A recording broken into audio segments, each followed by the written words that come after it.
Ano ang purpose ng ating buhay? Bakit tayo nandito sa mundo? Para sa ating sarili o para sa ibang tao? Maghanap buhay at maghintay na mamatay. Meron akong isang vlogger na pinapollow everyday. Sabi niya, ang purpose ng aking buhay ay tumulong. Kaya gawa lang ako ng gawa ng video kahit isa lang ang nanonood at least meron akong isang natulungan.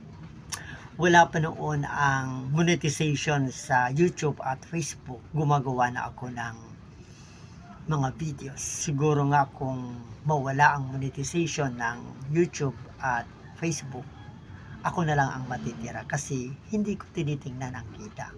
Gumagawa ako ng video para makatulong sa bawat isa. Ako, isa sa mga greatest achievement ko na masasabi ko ay natagpuan ko ang purpose ng aking buhay na itinanim ni Lord sa aking puso.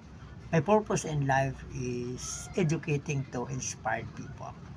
So how to find our purpose in life? Number one, know our passion.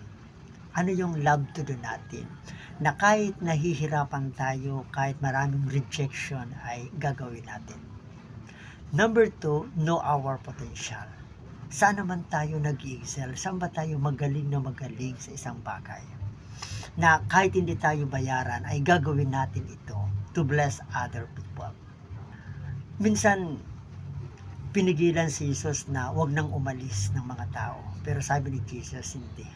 Kinakailangan i-preach ko ang mabuting balita sa ibang bayan. Ito ang dahilan kaya pinadala ako ng Diyos.